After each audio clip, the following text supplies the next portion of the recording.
Hello, and welcome to day one of the Moss Adams Alternative Investment Virtual Conference. We are pleased that you are able to join us. We have 3 sessions today, totaling 2.5 CPE credits for today's portion of the conference.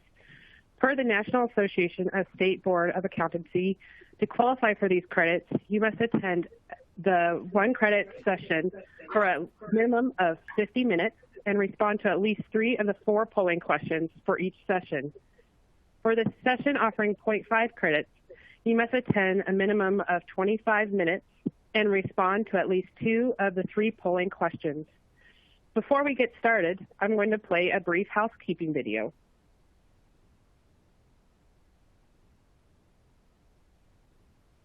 Welcome, and thank you for viewing our webcast series. Before we begin, please keep the following in mind. You can customize how you view our presentation and interact with the presenter. For better viewing, close all other applications and turn up your speaker volume. You can adjust window size and placement or enter full screen mode using the controls at the top right of the window or dragging the bottom right-hand corner to resize. At the bottom of your screen, you'll see a series of icons that relate to a different aspect of our session. You can download a PDF of today's slides from the Slide Deck and Handouts widget. You can ask questions by typing in the Q&A window and clicking Submit. We'll do our best to answer all questions or follow up via email. If you experience technical difficulty, refresh your browser by hitting the F5 key. This presentation is not legal, investment, or accounting advice. We encourage you to seek the counsel of a professional service provider to apply this content to your specific circumstances. And now I would like to turn the floor over to Shio Sewall, partner here at Moss Adams. Thank you very much, Lauren. Welcome, everyone. Thank you for joining us for our Moss Adams Alternative Investments Conference. I'm Sheetal Sewall, a tax partner with Moss Adams in our asset management practice, and your MC for today. Navigating the alternative investments tax and regulatory landscape continues to be a challenge.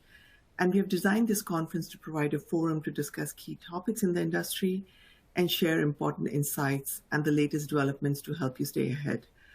Moss Adams has been hosting this conference for about 6 years, and we're glad that you all have joined us in this virtual environment. We welcome you to ask questions throughout our sessions today through the Q&A function. And if we are unable to respond during the presentation, we will follow up with you. Before we get started, I just wanted to review the agenda for today. So first, we have a keynote presentation by Jeff Bush with the Washington update, followed by a quick 5 minutes break. And after that, we have our accounting and regulatory update session. Following that is a quick 5 minutes break again. And then the final session for the day is the ESG for alternative investments, where we have great panelists for that discussion, and we hope to have a great discussion. Day 2, we hope you can join us for day 2 as well. We start the morning at 10 o'clock tomorrow, Pacific Standard Time. The first session is a panel discussion related to opportunities and challenges facing private fund investors in the current economic environment. And we have great panelists for this discussion. Following that is a 10-minute break, and then our final session for tomorrow is going to be the tax update session. So again, thank you very much for joining us today. In the interest of time, we're going to move right into our second session on today's agenda, Accounting and Regulatory Updates. It's presented by Ryan Cook, Assurance Partner here at Moss Adams. And now I will turn it over to Ryan to get the session going. Thanks, Ryan. Thanks, Sheetal. Hopefully everybody's doing well. Everybody can hear me okay. Probably, we tested it before. If you start having issues, just message me, or the Q&A session here. One thing I will say about the Q&A here is I do want to. We don't have a lot of content for the half hour here, as you probably imagine. There's not a ton of information that's. Not a ton of accounting updates coming out that are specific to investment funds and that sort of thing. So I do want to just just want to keep it conversational and that kind of thing if we can here. So we're going to start out with a poll question here. which is going to dovetail nicely into our first topic, the only official accounting standards update that we have here, and that is, how have you historically estimated the fair value discounts on contractually restricted, also known as locked up securities for your GAAP financials? And hopefully we can start having the polling questions come through. I don't see any quite yet. Hopefully you guys are seeing the slide here that has the poll question. Here they come. There we go. In my estimation, or I guess my experience, what I've seen the most has been this flat rate of 20%. If I had to answer for my clients, whenever we're going for discounts on locked up securities, it's almost always 20%. The right answer, according to our valuation guys, would actually be letter C here, equal to the fair value of a protective put on the security. That's the technical answer that a lot of we would be checking that 20% against historically. But there's some good news coming up here and some relief in terms of what you should be doing and what you have to do for these discounts on locked up securities. So do we want to look at the results? We've only got like 70%. I'm assuming some people are still getting drinks and enjoying their break maybe a little bit. But we've got some other poll questions coming up so people can get caught up. So do you want to close it out? And we'll move on to the results. Oops, I skipped them. Let's go back. Okay, we're across the board here. Some had no discount, some had a flat rate, some had the protected put, and some had another method. So what do we got to do going forward? The good news is last year, right about this time, we're flipping back and forth here. Last year, right about this time, maybe at the beginning of 2022, I guess it was at the beginning of 2022, the FASB came out with this. Well, they were shopping it around at the end of the year, and now they officially issued it at the beginning of this year that this ASU amends the guidance that basically to clarify that a contractual restriction on the sale or a lockup is not considered a part of the unit of account of the equity security, and therefore should not be considered in measuring the fair value. What does that mean? It means no discounts going forward. If you have a locked up security, you just look at the security itself. That's the unit of account, not any restriction on that security, and therefore you would not need to discount it anymore. So no 20%, no protected put, no other method, nothing, just no discount whatsoever. Couple of key provisions here. Determining the unit of account is a key consideration when measuring the fair value.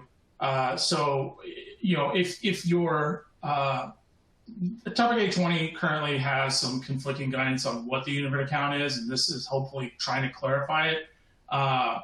But basically, the lockup agreement is not attached to the security. It's a separate agreement. So basically looking at the security alone, that being the unit of account, that's the functional value security that you would be valuing here. Therefore, the lockup agreement gets disregarded, at least in the ASC 820 valuation here of the security.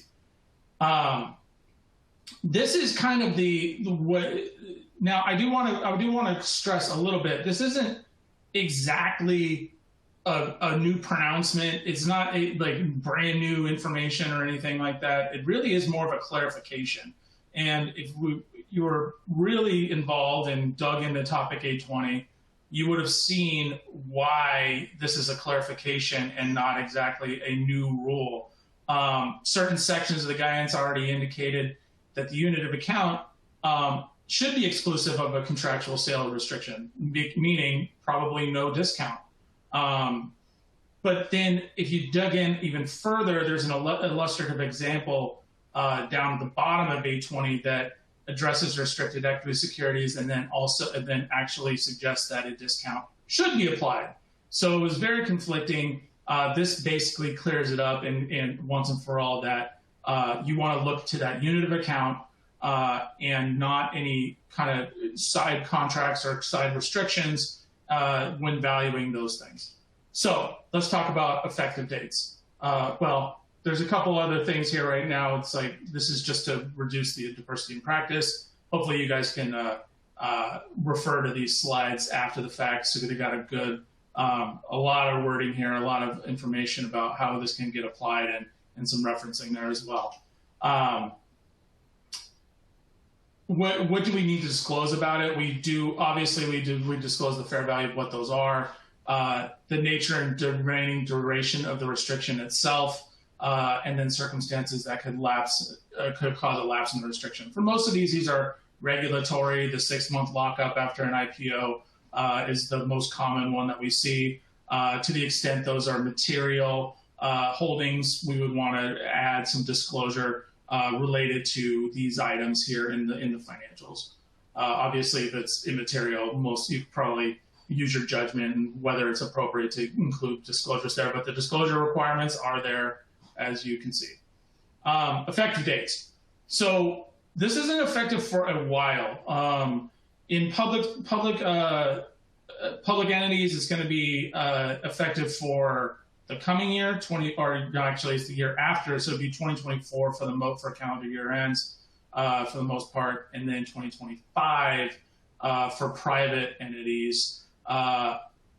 Early adoption is permitted, which is kind of what we're seeing for the most part, is that our funds that we're working with are excited to implement this guidance as soon as possible, which just streamlines kind of their valuation methods and causes less questions from the auditors, me, that sort of thing. So that's kind of the idea there. So if you want to wait, no problem. It's not going to be effective for a while. I'm sure we'll remind you about 4 or 5 times over the next few webcasts or years of conferences as we go along here. Transition method. If for corporate or commercial entities, the normal GAAP entities, it's just a prospective application. You just start applying it going forward. You don't need to go backwards at all. This is an interesting one. 946 entities, those are investment companies. Those are what we're talking about most of the way here today. The investment funds that you all manage, they are applied on new securities and new contractual sale restrictions. Anything that's old, you might have a contractual sale restriction that lapses or goes all the way to last year or previous years. Those need to continue to, and you've been discounting those need to continue to have the same sort of discount, the same method of discounting until that contractual restriction lapses or the security goes away or whatever. But so basically, any old business needs to continue to be accounted for the old way. Any new business would be accounted for with no discount. So there's a little bit of a nuance on the transition method for investment companies. That's pretty much it on the contractual sales restriction. I'm getting a question here from one of my partners. Do I think the updated fair value guidance will impact PE or VC more? If I had to guess, I would say probably VC. Most of the time, obviously we know the strategy for VC is to invest in a company that will go public, and then those lockups are going to get applied to those companies when they go public. That is what we're going to be seeing. I mean, obviously, I think the IPO market is a little thin right now, but it won't stay that way forever. So I do think, just based on strategy, this is probably more of a VC play here, or a VC sensitive pronouncement here. Okay, so a couple other things as we're moving on to some of the non-authoritative or kind of the brewings of some probably authoritative guidance that's coming out soon. Cryptocurrency, super hot topic. Definitely in the accounting community, not so much with the ASCPA and the FASB so far, although it sounds like things are finally changing here. These are the expert panel notes for January and March 2022, earlier this year. They talked a little bit about when you recognize cryptocurrency transactions, basically cutoff issues, kind of that age-old trade date versus execution date question. When do you recognize something if it's straddling that year end? So you initiate something on the 31st of December, and it doesn't go through until January 3rd or 4th or whatever. When do you recognize that? They're basically saying unauthoritatively that, but the expert panel is pretty good source of guidance here, that you would basically, as long as it's enforceable, and we know that the transaction was enforceable at the time that the trade happened and it went through and all that good stuff, you would recognize it prior to year end, assuming that everything was well supported before year end. The other thing they talked about was presentation of IRR for periods of less than 1 year. This is a hot button for basically all of the funds that I audit that are around for less than 1 year. As you all know, generally IRRs for first periods are negative and also are not reflective of any sort of returns that the fund will generate or has even generated for the first period. And then when you annualize them, they get even worse. So we get a lot of pushback a lot of the times asking if this IRR does need to be annualized or if IRR information should be even presented, because it's not really informative of actual reality.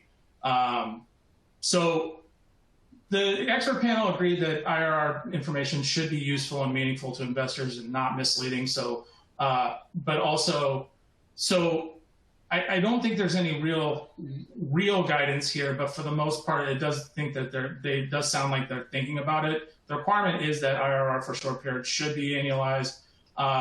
However, if it's not, it does seem to say, they seem to indicate that any disclosures on how it's calculated and whether it's annualized or not should be made in the financial statements. I think leaning on whether keeping it as meaningful as possible makes the most sense here. Okay. Crypto, so digital assets. So I got a little timeline here. For the most part, little history on crypto. I've been in crypto and doing audits of crypto holdings and mostly in investment funds, but also in a few other things. For the last, 6 years since they got really hot, the second time, we'll see. It's hard to kind of follow the ups and downs of crypto at this point. As you might know, the FASB has issued zero authoritative guidance on how to account for digital assets today.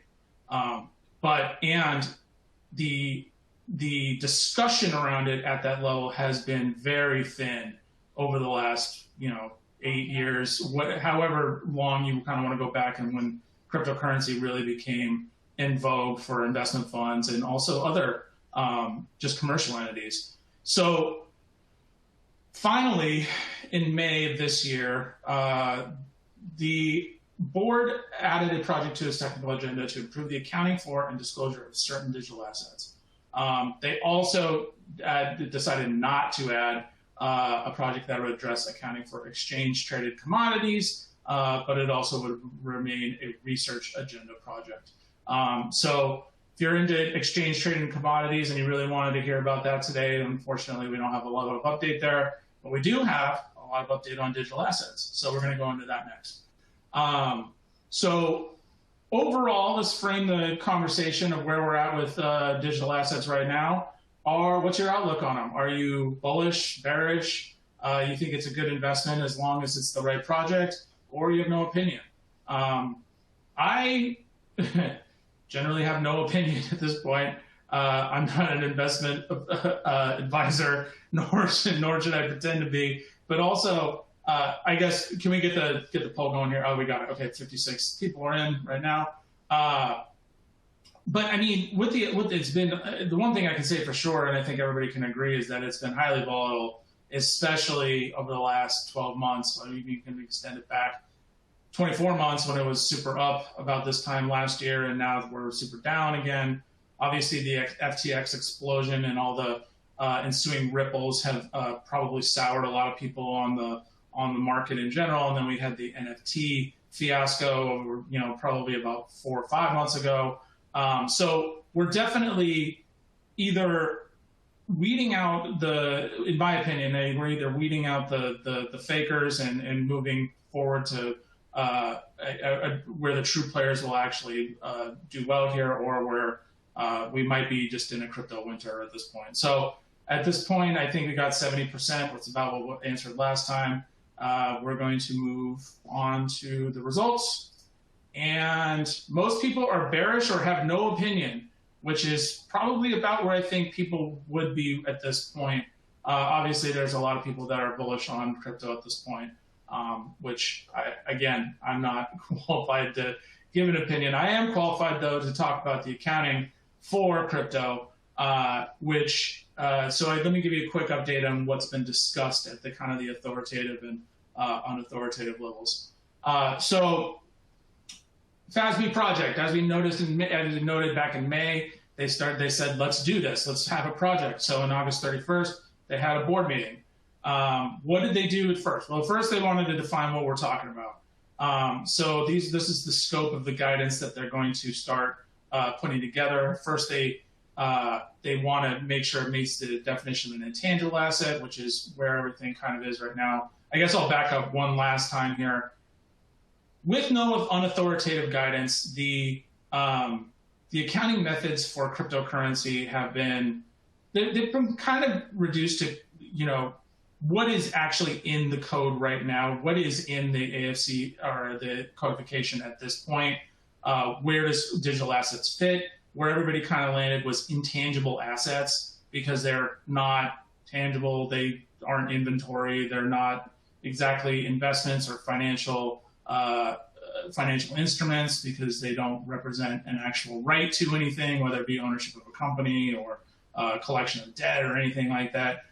They are just intangibles. They're just digital assets that do not represent any tangible asset, I guess. So with that in mind, the accounting has been pretty narrow. Investment companies have been able to kind of say these are investments because they have a broader definition of investments, and that's been nice. But commercial entities have not. They've been intangible assets, which means they go on at cost and they can only be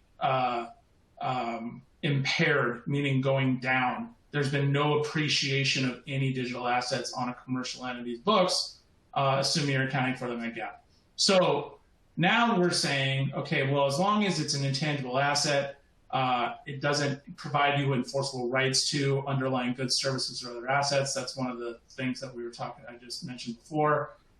They're created on a distributed ledger or blockchain. They're secured through cryptography and are fungible, meaning NFTs are probably not part of this guidance. But as long as that's what we're talking about here, at least for the next guidance. What we're going to do with NFTs going forward, I'm not sure. But this is kind of what we're talking about when it comes to the new guidance that we're kicking around.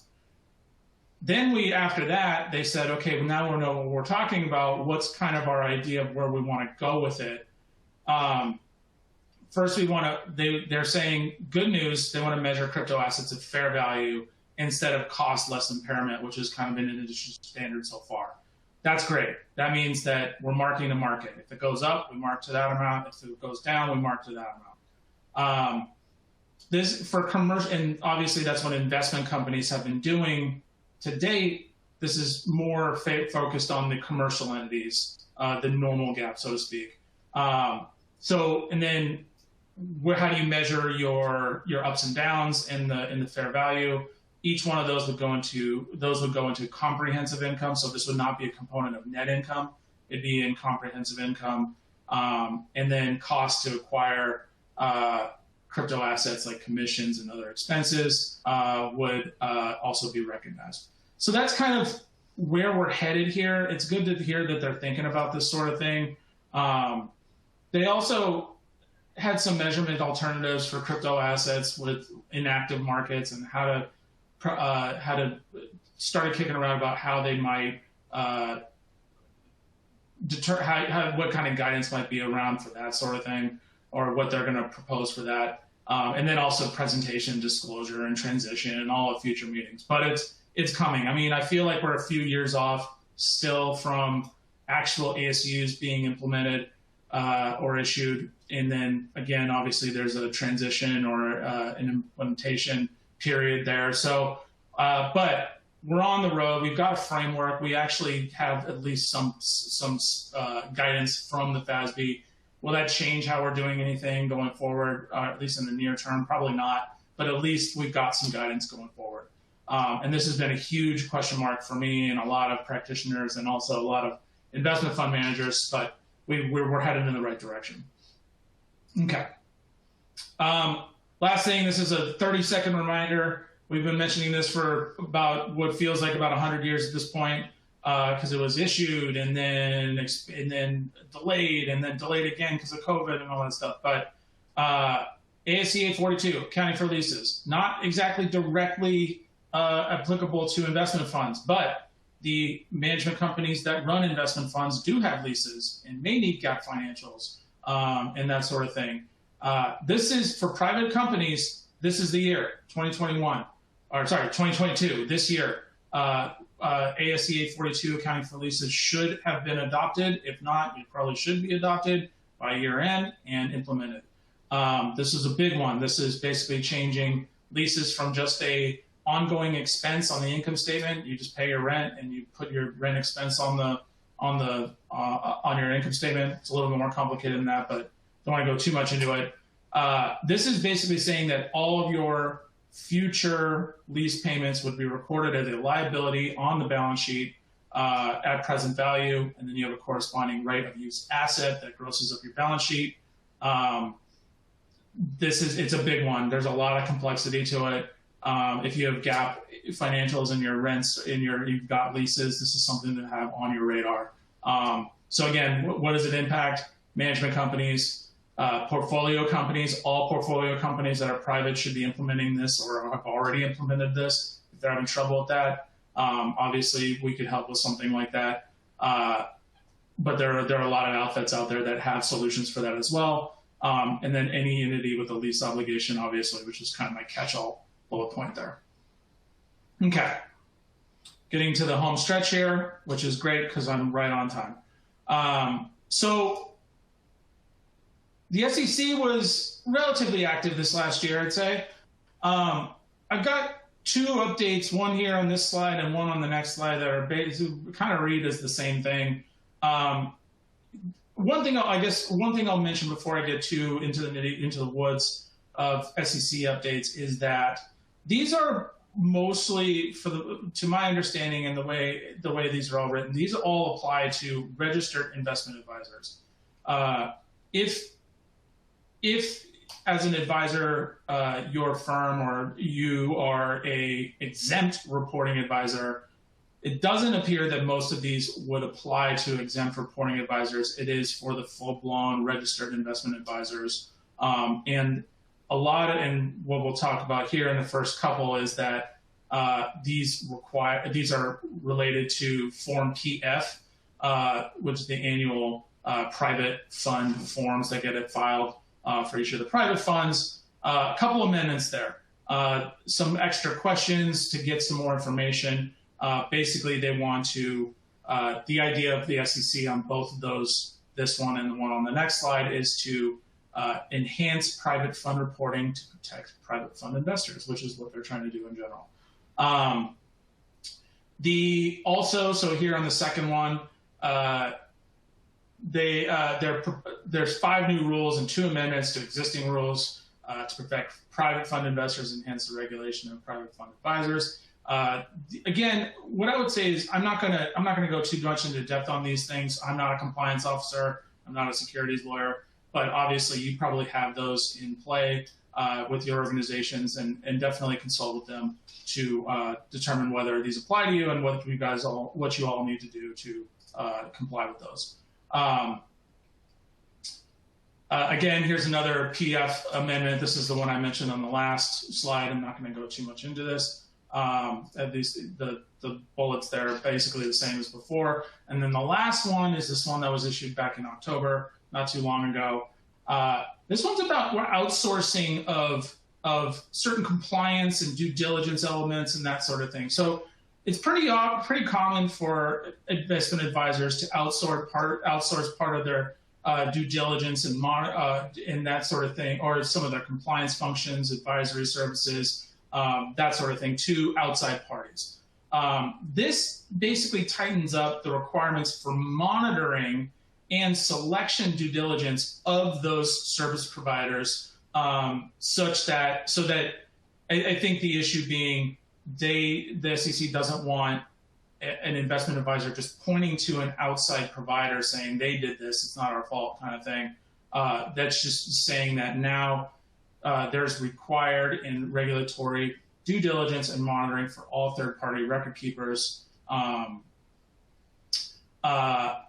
going forward. So the other thing is, obviously, they want you to keep records on it as well. That's the last bullet point, which is really probably the trickiest part of this whole thing. Obviously, the requirements may be met, but then also requiring to maintain books and records related to the new rules, oversight obligations. That this might require a little bit more papering of your compliance files and that sort of thing. Getting a question, again, from one of my partners: do you think the SEC will focus on RIA exempt funds in 2023? I don't know, but I do know there has been some rumblings of requiring audits for private funds and exempt funds over the last couple of years here. So if I had to guess, my guess would be yes. Obviously, this is probably a sensitive time for the SEC. They're going to be cracking down on a lot of crypto-related issues if they can, as well. And also, based on what we've seen, there has been kind of a emphasis on audit requirements of non-RAA private funds. Now, there's nothing out there yet. The proposed rule came out, I think, maybe last year, that there will be something coming up in that regard. Obviously, we'll keep our ear to the ground on that and issue alerts as necessary as we know more there. So that's pretty much it, Sheetal. I think that's all I got here. Well, I guess I got one more poll question. Can't forget that. That's important. Got to get your credit. With all that said, how well prepared is your fund to implement the recent SEC proposed rules impacting private funds? Are you fully prepared, somewhat prepared, not prepared, or it's just not applicable because you might fall into that exempt reporting advisor category there. So we got about 12% in so far. Here we go. Here come the responses. That's good. Yeah, most of my clients probably are in the venture world and likely wouldn't have a lot of applicability to these rules. However, definitely want to keep an eye on those audit requirements for exempt funds as well, or exempt reporting advisors as well. And we'll definitely keep everybody apprised of that. Okay. Still got a few trickling in. We're up to 78%, which is our best response rate of this session. 79, and I think we'll cut it off in 3, 2, 1. And here's the somewhat prepared or not applicable, which is probably that's the kind of the I don't know response maybe, but it definitely feels like if you guys all have any questions or anything like that, definitely give us a holler and we'll steer you in the right direction at least. I ended exactly on time. It is 11:40. It's been a half an hour. Thanks for listening. And if you have any questions, let me know. And you can reach out to us. Okay. Hello, everyone. We are going to get started again. Hope you liked the session so far and found the information useful. We are going to go into our last session for today, which is the ESG for alternative investments. We have a wonderful panel lined up, and I will hand it over to Alan Hartman, the session moderator, to get us going. Please take it from here, Alan. Thank you. All right. Welcome back, everybody. Thanks, Sheetal. Excuse me. All right, so we have an ESG panel for you this afternoon, just about lunchtime. On the panel, we've got Amaya at Encourage Capital, Perry at CFI Partners, Flavia at the TMF Group, and Justin Neff, who's a partner in our partnership here at Moss Adams. And so I'd like to kind of start things off here by letting each of our panelists talk about, you know, their firm and what their interaction with ESG is. So what the, you know, for the managers, what your strategies are as far as investing, and then for Flavia and Justin, what their firms offer in the ESG space. So I'll kick it off in alphabetical order and let Amaya get started if that's good with him. Yeah, no, thanks, Alan, and thank you, everyone, for having our participation here today. Encourage Capital is an impact investment and advisory firm. We work on very thematic and research-driven investment strategies that are intended to not only deliver, outsized commercial returns for our investors, but also positive social and environmental impact. We specialize in growth equity strategies, so we're typically taking active minority investments in growth stage companies and supporting them in delivering on their impact objectives and also the commercial objectives. We currently manage a fund that's focused on India, where we are investing in small business lenders and helping them develop strategies to finance solar for these small businesses, and our thesis being that small businesses have a lot to gain by investing in solar, but financing is a critical bottleneck. So we look for areas where finance can unlock those bottlenecks and invest growth capital into those institutions. Thanks. All right, sounds good. Flavia, if you could introduce yourself and your firm's offering. Thank you. And thank you very much for having me today. It's very nice to be part of your panel discussion. My name is Flavia Micilotta, and I'm working for TMF Group, which is a large group operating in many areas and many industries. We are providing accounting services, corporate services, secretarial services, HR admin, and capital markets services as well. And specifically on the private space, I work on the fund side of things, and we help our clients, who are mainly private equity players, really structuring their ESG products. And so I would say that to answer your question, our strategies are all encompassing, because we do support clients with all their strategic views on ESG.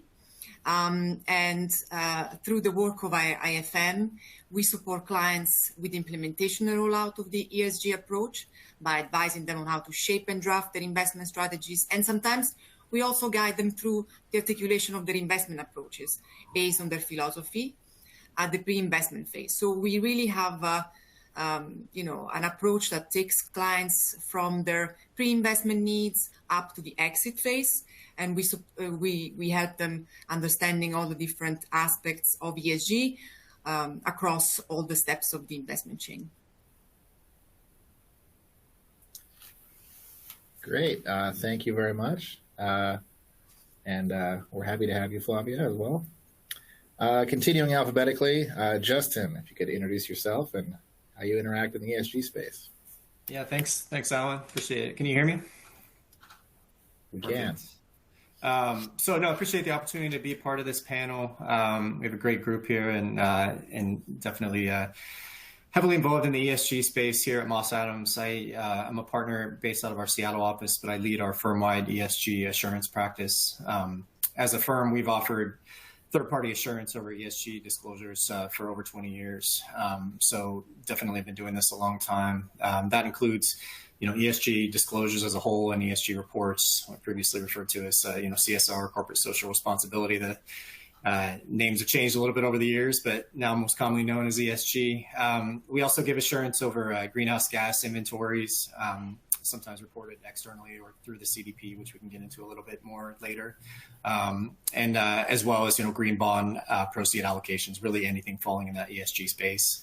I'm an audit partner by nature, but we also offer advisory services in the ESG realm, helping companies formulate their ESG strategy, doing materiality assessments, interviews with stakeholders, and really understanding what's important to different company stakeholders, and helping them with their reporting.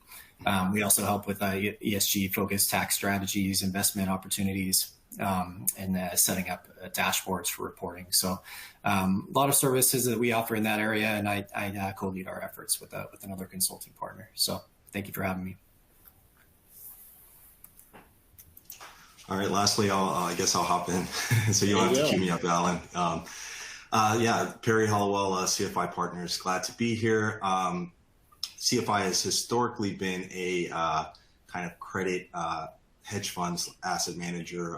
We're expanding, so I was brought on earlier this year to kind of initially head up our equity, public and private equity strategies, and that role has since expanded to also heading up sustainable investing, and that's probably a longer story of how that transpired. But before getting too far into kind of our approach and thoughts, I have a very dry disclosure language, or disclaimer language I have to read from our risk-averse GC, so just bear with me. So any opinions expressed by me are solely my own and do not express the views or opinions of my employer. This panel discussion is for informational purposes only and should not be relied upon to make any investment decisions, and is not intended to be an offer or solicitation for the sale or purchase of any specific securities, investments, or investment strategies.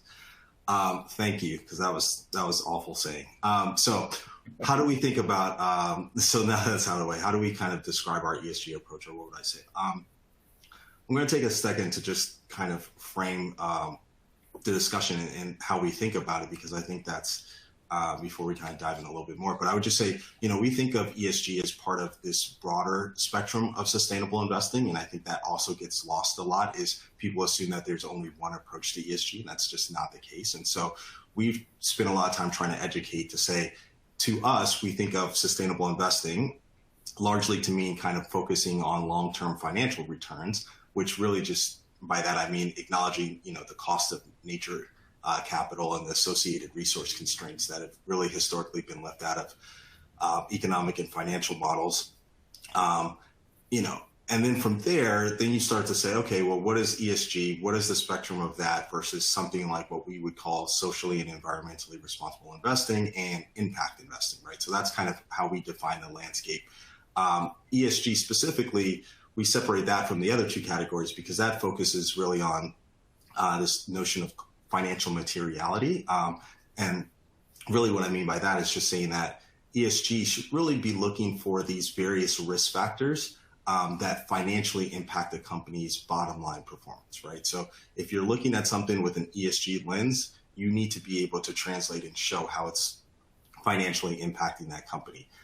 That's something different than what Amaya is doing on the impact side of things where, and again, hopefully in this discussion, we can hop into that. But I would say at CFI, we spend a lot more time on, for the bulk of our investment strategies, thinking about incorporating ESG into our investment strategies, because that feels like a natural home in terms of what we've historically done of evaluating risk to generate higher risk-adjusted returns. Some of the strategies on the equity side that we'll be diving into will start to look and feel a little bit more like what Amaya is doing on the impact side of things. So I'll leave it there.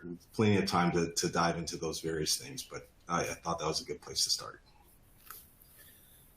Yeah, thank you, Perry. And I think that is a very good place to start, because the topic of ESG is broad and has very different, many different angles that firms approach it with. So just a little bit of a explanation here. As we go through the panel, there'll be different slides for each topic. There's some background information on here on ESG in general for the benefit of the audience, which is not necessarily the topic that we will be discussing, but we just kind of have some background info there for the good of the group here. And so before we dive back into it, I think we have a polling question up next. Am I correct? Yes, we do. Yeah.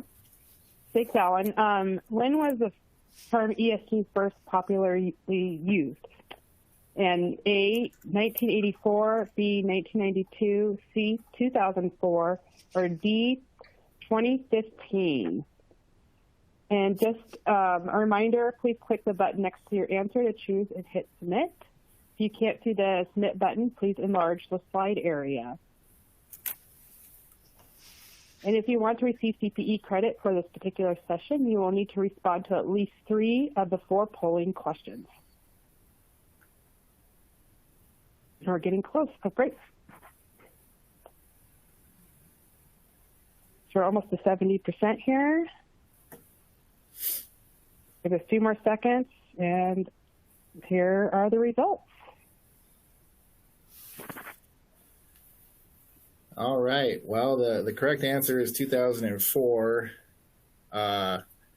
based on a UN joint initiative with financial institutions, basically a corporate responsibility initiative. So that was the first time it came out. I don't have a lot more background on it than that, but it's been around for a while, but not too long.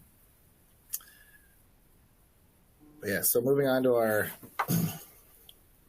next topic here.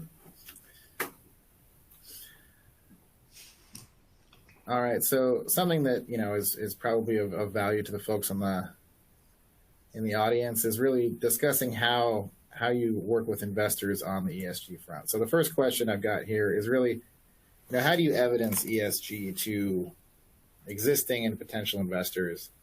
And I'll start off with Amaya here, since he's more in the investor-facing side of things.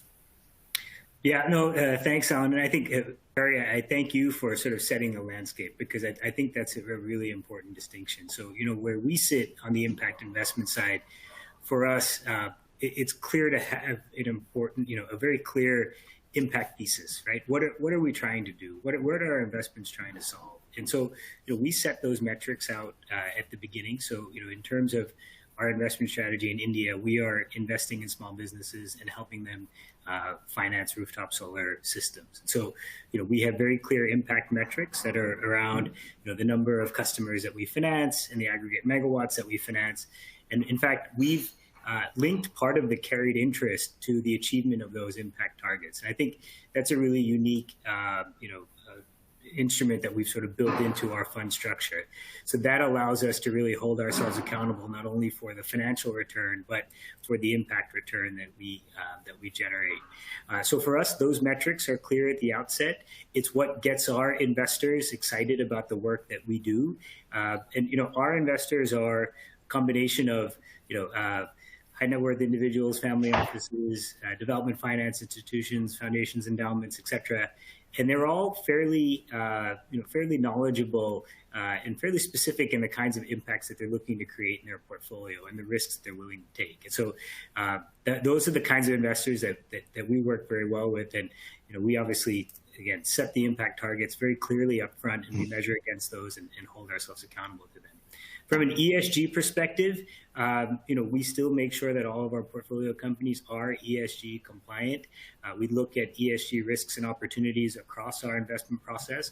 But for us, really the critical thing is what's the impact that we're going to enable, and what kind of market opportunities are there for that impact. So that's what we're focused on. Thank you. Yeah, and I would say, sorry. I would say for what we're doing at CFI, I think it's really just to reiterate, it's the communication aspect has just got to be crystal clear in terms of aligning with expectations with asset owners, right? So we being the investors, and then the asset owners who give us the capital. Some asset owners are going to dislike this notion of ESG or the broader category of sustainable investing because they believe it historically has been associated with, we talk about the evolution of this space, but, if you go back and you looked at what was originally called social responsible investing, it was, the integration of an investor's values into selection. And so that was deemed to be non-financially material. So if you said, hey, I just don't want to invest in sin stocks or something like that, you weren't making that as a financial decision. You were necessarily making it based on religious values or personal values. And so there's still a large group of people who feel as though this current iteration of ESG is a reflection of that, right? And it's not to say that that doesn't have a place somewhere in that spectrum of sustainable investing, but largely when you think about what regulators are talking about and what most asset managers are talking about, they're talking about financially material ESG as opposed to some of these non-financially material components. So I think it's just, having that conversation, because then you also have the other asset owners who are on the other far spectrum who say, hey, you know what? ESG doesn't actually go far enough, because they are investing with a mindset that they want some sort of environmental or social impact, right? And some kind of outcome. And they're not seeing that from their investment managers. So one of the first things we have to do in talking with our clients is really just have a very frank and in-depth discussion about what their expectations are. And I think by doing that, you really can avoid a lot of those miscommunications that turn into claims of greenwashing and the like. So, that's kind of step one. And then once we do that, it's really about, and assuming they prefer, let's say, ESG strategies versus something like impact, then, the discussion really is about educating the asset owner about what are the importance of those ESG factors that we look at, and where does that fall within our investment process. So, just as a quick example, and because I think these factors get thrown or topics get thrown around without a lot of clarity, but if we talk about, climate risk as a factor, right? We think about that as, that's the impact of climate change. Yes, but climate risk is really comprised of physical and transition risk. And physical risk is, what is the risk of, the loss from climate related disasters, and how does that change over time? And so, there's an entire field called attribution science that spends time trying to quantify the increased likelihood of climate related disasters due to, human induced climate change. And so as an investor, it's important for us to think about, where are the companies, what are their heightened risks for, floods, fires, drought exposure, other natural disasters. And it's important to understand the relative exposure between firms. So we may be looking at two investments, both firms domiciled in California, but one firm has, a very robust, offsite data protection procedures, and they have fire insurance and the like, whereas the other firm doesn't have any of that. Well, that's going to impact, our risk of premium that we assign to those two different companies. And so, and then on the transition risk side, just very briefly, that's kind of the other component of climate risk. That's really just, what does the risk industries have to like changes in the regulatory environment and consumer preferences. So, California, if they're prohibiting the sale of new internal combustible engine vehicles after 2035, and, consumers have a natural preference for electric vehicles, and they're going to be cheaper over time. Those are all factors you have to kind of think about when you start valuing the assets for companies like oil reserves and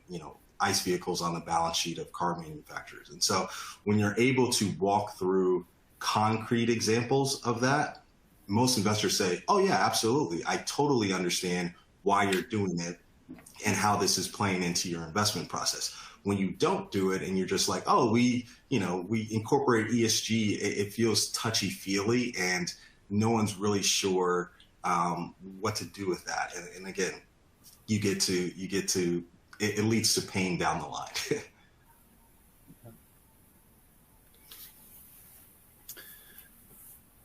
Well, thank you, Perry. That leads quite well into our next question here for Justin and Flavia regarding ESG disclosures and the related assurance that either external firms or management can provide on those disclosures. So I'll kick it off with Flavia here, as far as what's your position on the value of external assurances on ESG disclosures and how you communicate those to investors?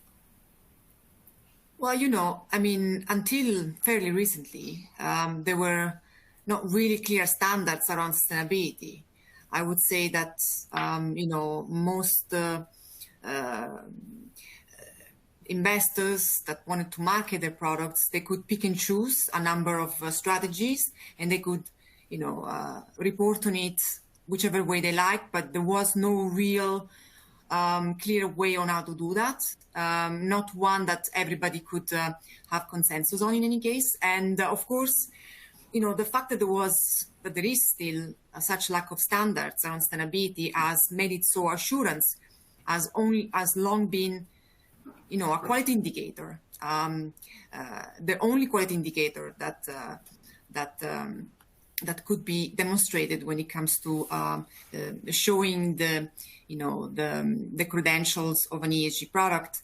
And in that respect, I think that the assurance of sustainability has grown hand in hand with the sustainability market, because of course assurance companies have managed to, and auditors have managed to profile themselves as the sole bodies that could be able to verify the veridicity of ESG data and the documentation provided by issuers or relating to specific products in that respect.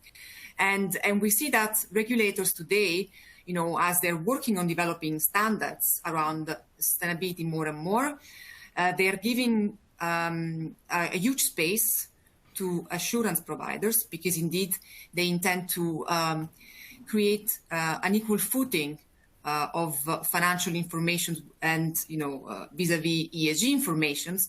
And of course, the role of assurance providers in that respect will continue creating that robustness around the verification of ESG data. So I think that going forward, we'll see even more, growth in the space of assurance provision of ESG data.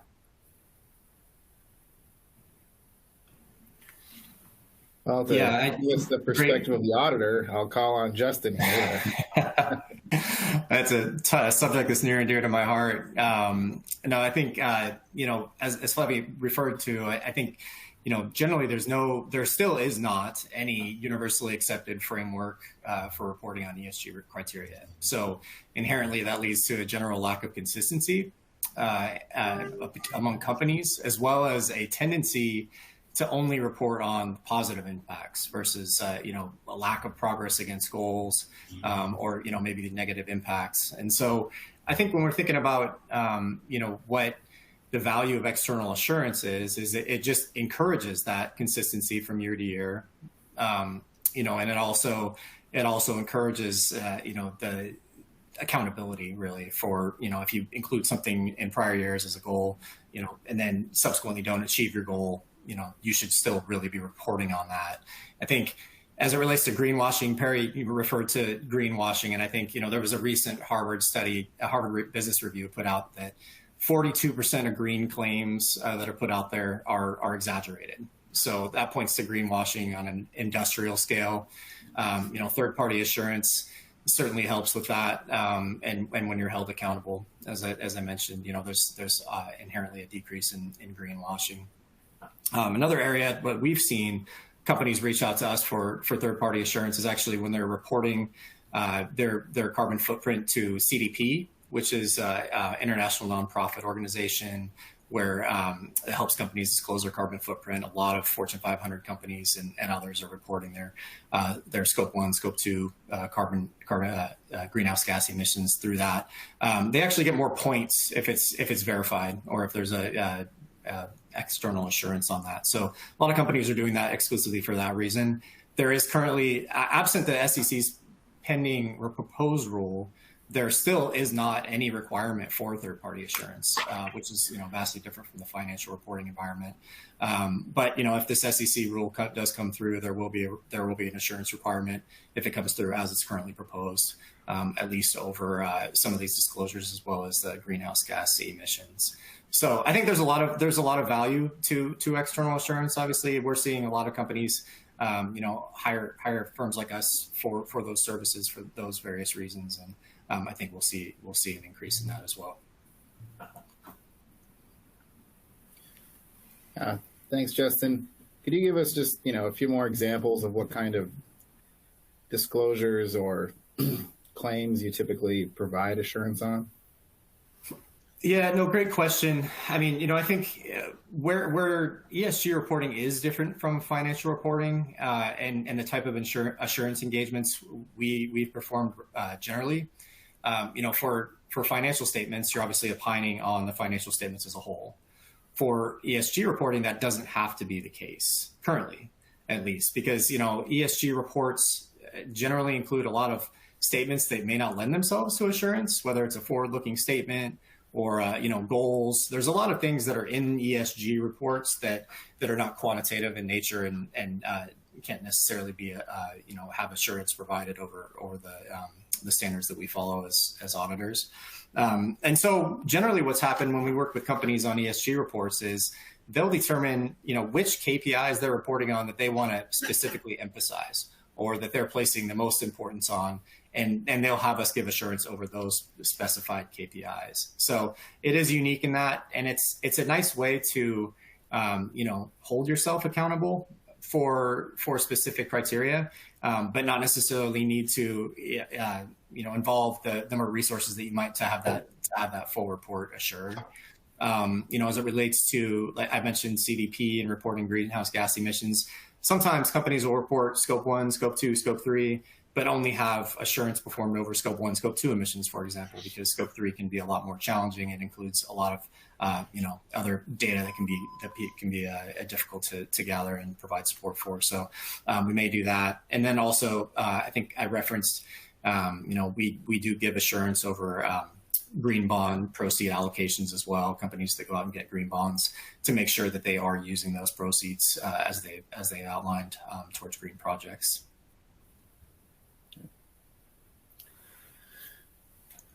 Thank you, Justin. I think moving on to Justin, are you able to see the Q&A?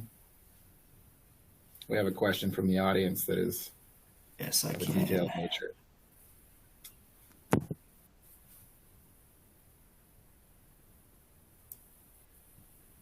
So I'm not sure if this question is referring to the pending rule.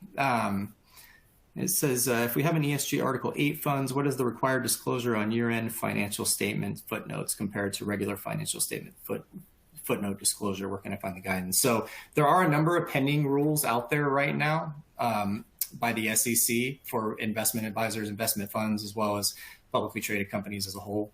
And assuming if those do pass, I think the proposed rule came out back in March.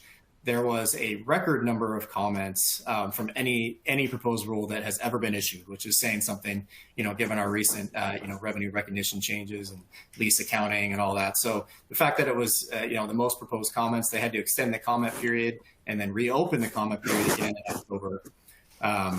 And so from there, we'll see what the timing is on when that passes, but that will definitely include some additional disclosures.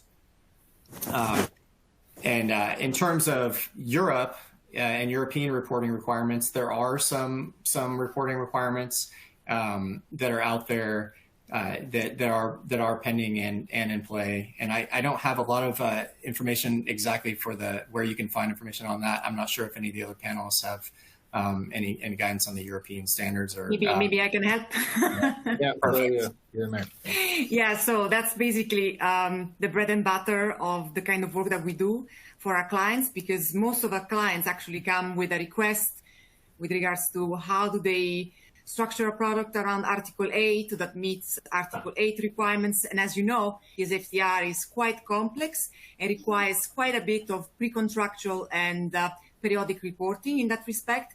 And so when it comes to, of course, the kind of things that regulators want to see at national level on the pre-contractual side, of course, is a proof of good governance practice. So basically understanding how the fund is managed and how the board of the fund has taken into account the ESG considerations that the fund is focused on. Then, of course, there is a description of principal adverse impacts around sustainability indicators that the fund has to report on, because let's maybe a little bit of a recall. An Article 8 fund, for those of the audience that doesn't know, it's indeed a fund that has ESG characteristics. And so basically it could be a light or a deep green fund in that respect. And so what the disclosure requirements has to means for this kind of product is that it has to demonstrate how the governance, as I said, is taking those characteristics into account. Then they also have to demonstrate how the principal adverse impacts have been taken into account. And then, of course, it has to be reflected in the asset allocation as well. And then there is also the periodic reporting that needs to be, providing more information with regards to the same data that I mentioned. And indeed, I'd be very happy to give the sources of where you can find more information on that. Where you can understand better the different kind of reporting requirements. But of course, it also varies, where the fund is distributed in which European country, because of course, the regulators in Luxembourg, for instance, where we have a direct contact, because our IFM is based in Luxembourg, are quite demanding, also with a view of the timings. So it really depends as well.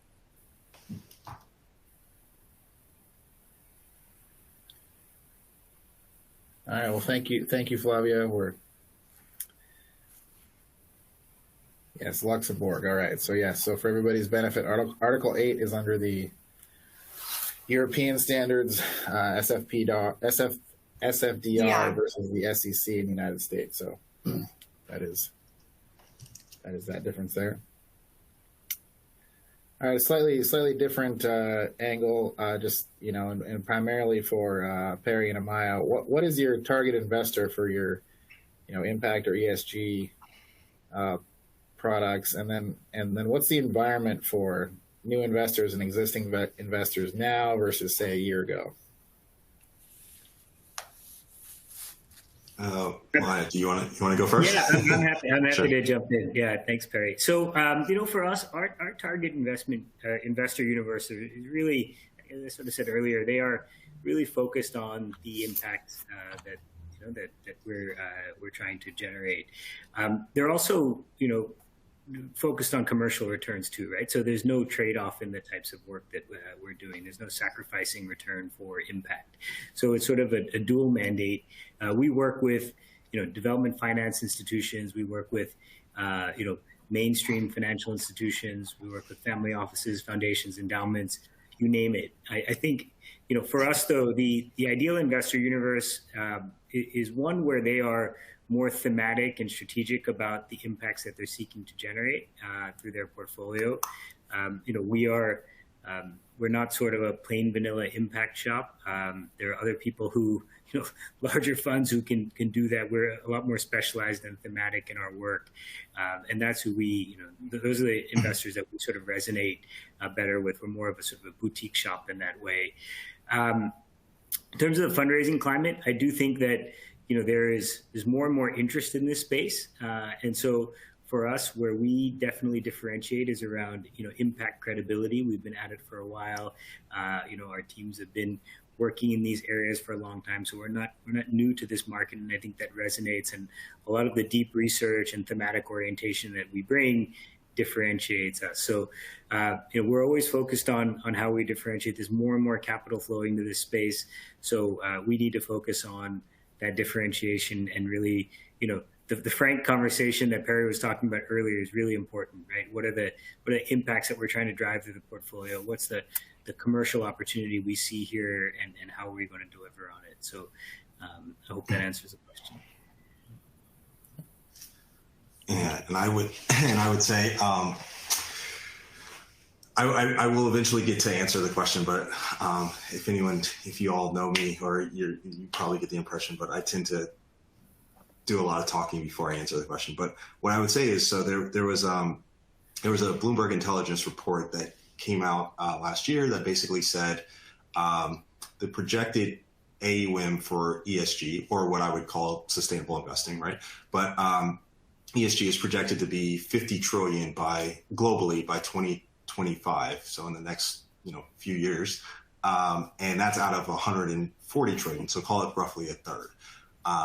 Now, that's remarkable growth when you think about the fact that, in the poll question, ESG wasn't coined until 2005. It was part of this whole fresh field report that was done, and it made a legal case for the integration of ESG into as part of a manager's fiduciary responsibility. So that kind of catapulted ESG. And really the next big catalyst wasn't until 2015 when you started talking about the Paris Accord agreement, which was signed on by all 196 parties globally, and the United Nations establishing their sustainable development goals, right?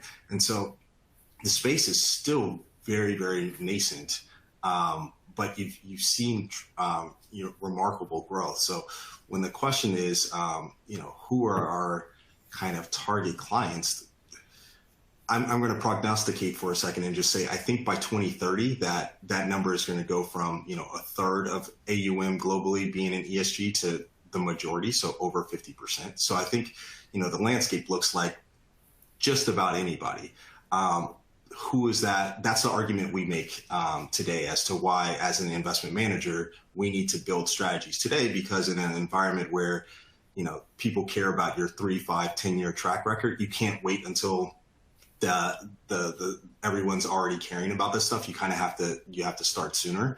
Who do we kind of target? Well, largely there's kind of two markets. Well, you have the tailwind from what's going on with the SEC or in Europe with the EU taxonomy and SFDR and stuff like that. So you've got push from regulators to say, hey, you need to do this as part of your fiduciary responsibility. So that kind of opens you up to go after everyone. Now, within the US, there is a bit of politics at play, right? So there's also this anti-ESG wave that's going on, which we could dive into later. But, largely you can go towards kind of your traditional institutional long-term investors, pension funds, endowments, a lot of the groups that I kind of talked about. And then also at a barbell on the other end is what would be deemed your retail investors or your individuals, particularly the younger generation. So, millennials, Gen Z, they care about that kind of, those kind of concerns, whether it's climate change, social justice, gender lens investing, et cetera. So, those are kind of the two avenues. How much has changed in the last year? Probably not so much from 2021 to now. I think there's probably bigger headwinds and tailwinds that kind of go into ESG as opposed to kind of maybe economic environment. So, thank you, Perry. I think we have a polling question coming up here to keep us on track with the rules. Awesome. Well, thanks, Alan. Why are you interested in ESG? So A, increase access to capital, B, compliance and risk management factors, C, reputation and branding, or D, enhance stakeholder relationships. And if you haven't already, you can download a copy of today's slides. You can find them in the folder that says slide deck and handouts. We'll also be sending the slides by email tomorrow, along with a recording of the webcast.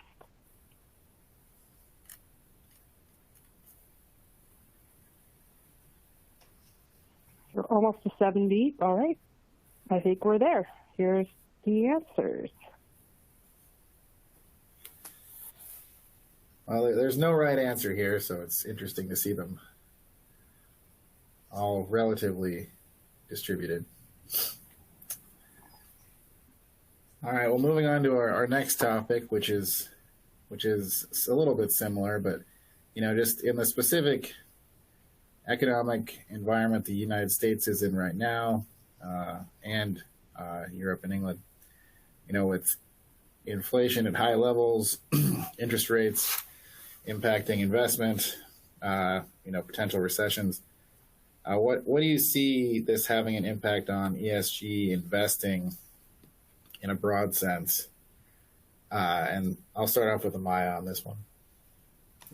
Yeah, as I said at the outset, our strategies are more focused in emerging markets, but I think, a lot of the headlines and headwinds that we're facing in the U.S. are similar, right, in terms of high inflation, high rates, and so on. So, the way I think about it is that, clearly it does impact our pricing of investment opportunities. And so when we look at investments that we're making in India, for example, we look at the impact of rising rates, some margin compression that we might see in our lending institutions that we back, and of course we look at what is the effect on currency when we translate those investments back into U.S. dollars. So it's required a little bit more analysis on our end on sensitivities, particularly just on FX, where historical depreciation has been around 3.5%, but we now flex those assumptions when we do our work. But I think more broadly, Perry referenced the 2015 Paris Agreement. If we look at landmark agreements like that, the amount of capital that we need to deliver on those targets, in emerging markets, that's like $23 trillion. The IFC did a study on this. That creates an enormous amount of opportunity for investment, right? So while we might have these economic headwinds here, these are things that can be priced. The opportunity in this space is massive, whether it's in climate, whether it's in inequality.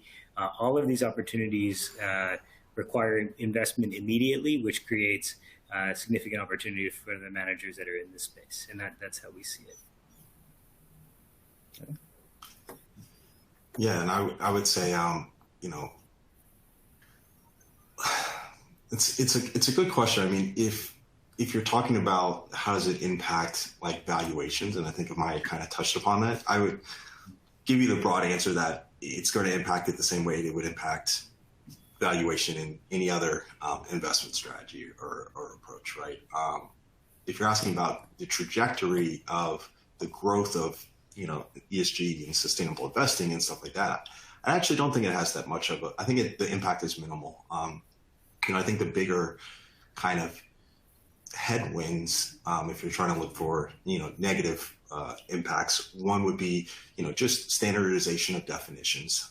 That's been a huge pain point for everybody. Access to kind of timely and accurate data, clear regulatory guidance, and then the politicalization of ESG, right? Particularly at the kind of state level. So those are probably the four major headwinds I see that would trump economic related data. Yeah. Well, that makes a lot of sense. It's the short term versus the long term on this one. Sort of, related to return, there's been, it's difficult to quantify a lot of this information, but there have been studies that show that ESG funds tend to have higher expense ratios and other costs that, deplete the overall return.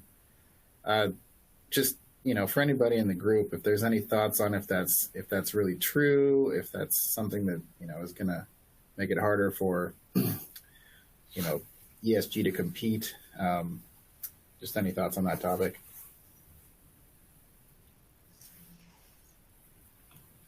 But I can jump in here. Sure. So, look, from the way I look at it is kind of a function of scale, right? So some of us impact managers, we're smaller by nature, right? So, and because we're not Bain Double Impact or the KKR Impact Fund, right? So for us, we're smaller, so we don't have the economies of scale. So we might have a slightly higher fee, but again, the way the economics work and the way that the carry waterfall structures all work, and the way the market is moving, that all gets returned to investors with profit before the GP sees any carry, and the way we've structured it also to have this impact link carry, I think really drives us closer to it. So, I think what I tend to focus on our discussions with investors are, really what is the market opportunity we see? What's the impact in those areas that we're working in? What's it going to cost us to deliver on that? And simply, nobody's getting rich off the management fee, right? And what long-term incentives do we have that really drive the performance against the targets that we set? So it comes down to me a bit of where you are on the scale paradigm, and versus the impact and so on that you're looking to create.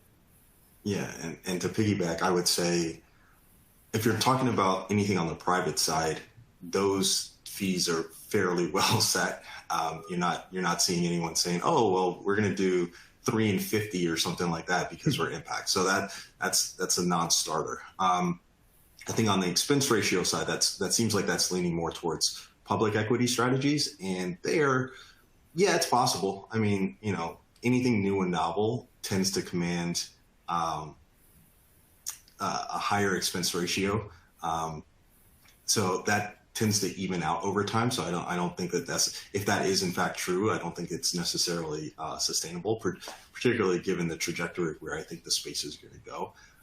My last comment would just be anything related to reports or historical data. I usually take with a large grain of salt in this space because there's this notion of, or as one of my econometrics professors used to talk about, is there's a thing called what he would call an insignificant elephant versus a significant mouse. And what he meant by that was to say a lot of grad students would do their PhD thesis by taking out like 100 years worth of data, and then they would have they'd prove out something, but it would have a significant p-value, but the impact to whatever you were looking at was minimal. Right. So it's like if you have enough data, you can find significance without really moving the needle much. But when you don't have a lot of data, right? So like if something's only been around for a few years, like ESG and impact, then what you're going to end up having is you may have an instance where, things like climate change might have a real impact on a portfolio, but you just don't have enough data to make that case. And so that's going to be deemed a insignificant elephant, meaning like, yeah, in a few years, you may be able to prove it, but it's harder to prove right now. And so most of the time when you look at research reports related to anything related to ESG and impact, they look at 20 years, 30 years, 40 years worth of data. And they're like, oh, well, we concluded that climate change wasn't important over this 40-year span. Well, yeah, that's obvious, right? But things have changed. It's a regime shift from 2015 till now. So just always keep that in mind whenever you come across any study that's related to this space, that you only can look at data going back a few years, because before that, it was just a different environment. All right. Well, that is something to keep in mind. I believe we're on to polling question 3. Yes, we are. Let me get sorry. All right. In November 2022, a large asset manager was fined $4 million for marketing its ESG funds without always following a consistent framework spelled out in its compliance plans. This was A, JP Morgan, B, Vanguard, C, Goldman Sachs, or D, BlackRock.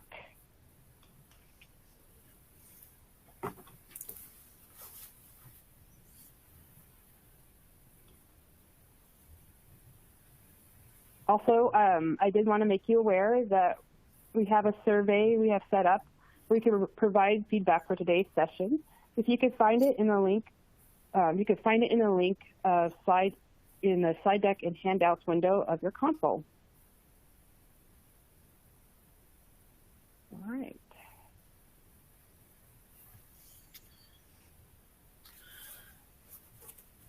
All right. Well, this particular instance was Goldman. BlackRock has been in the news, but this exact fact pattern was for Goldman Sachs. I don't have a lot of editorializing on it, but it is something that recently happened. So, moving on to the next topic here is opportunities and challenges for ESG managers. So, let's get. Oh, is my sound gone off? We can hear you. You can't hear me? You're good. I'm back? You're good. Okay.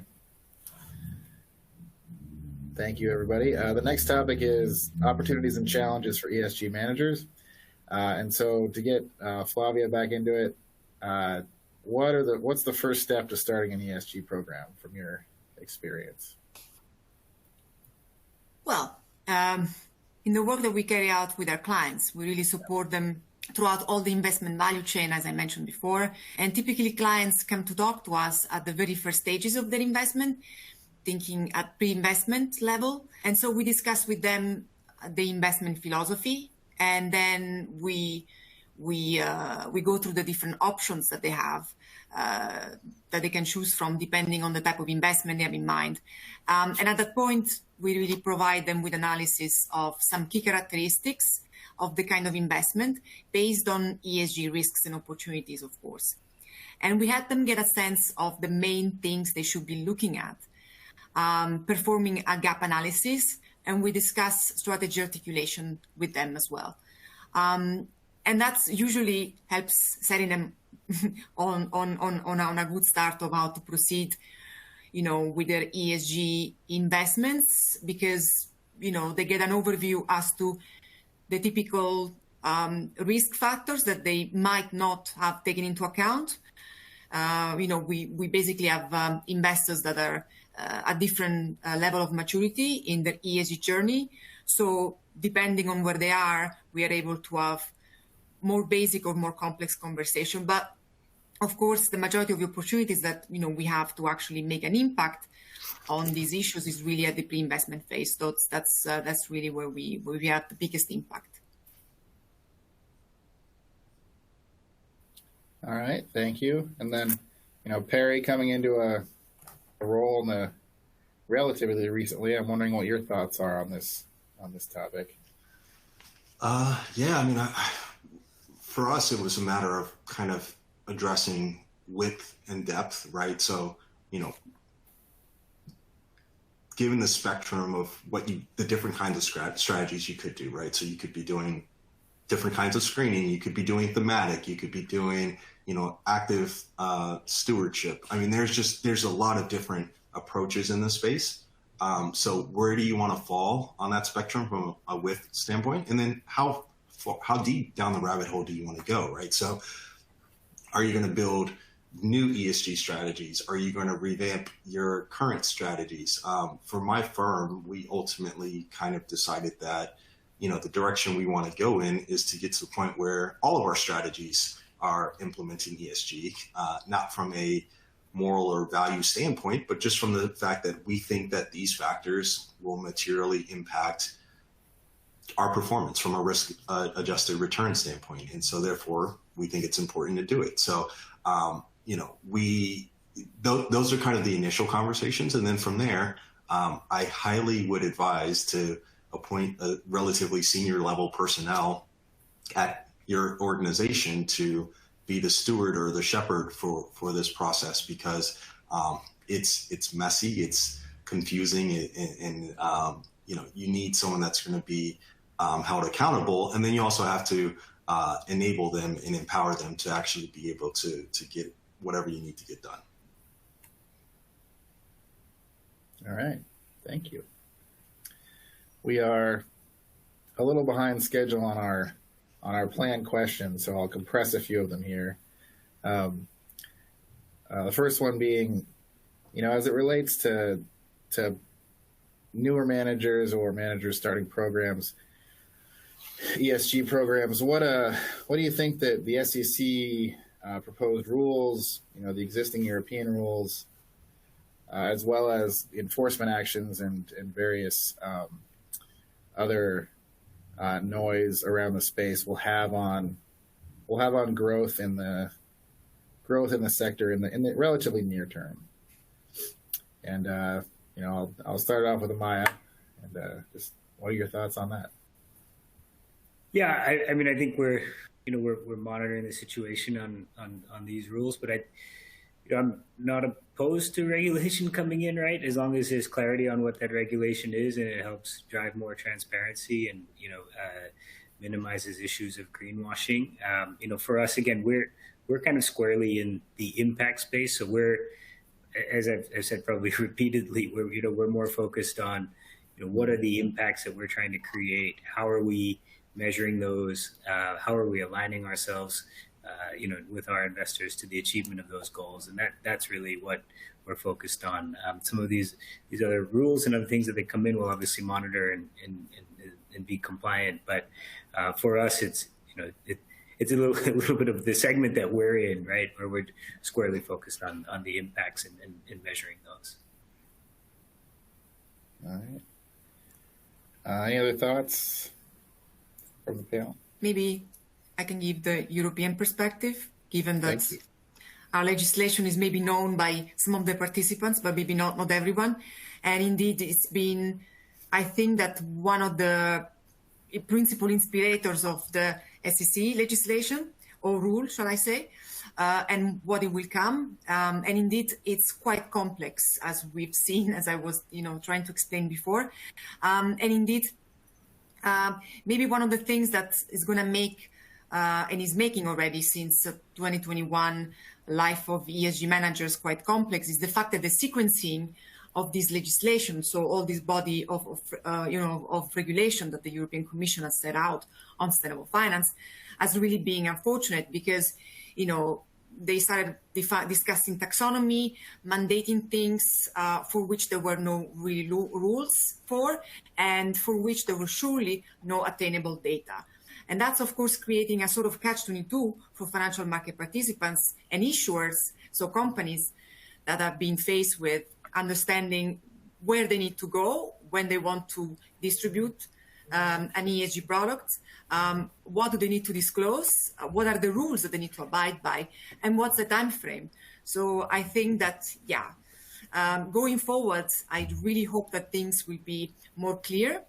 And today there was a very important conference here in Brussels, which is the European version of Washington when it comes to policy, at least. And indeed, and the conference was being held by the European agency that's focused on delivering the new European standards for ESG.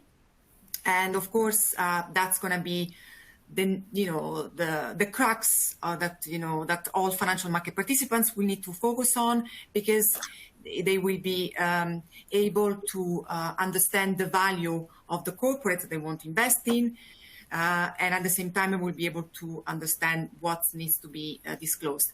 And the two things that were being stressed really is the interoperability and connectivity, because indeed, what's being developed in Europe needs to then be used by international investors. So US investors have to understand how they can, respond to the SEC rule, being sure that they're also SFDR aligned. And so, these standards that are all in the making at the moment, they need to speak to each other and they need to ensure that there is some level of consistency for the sake of investments.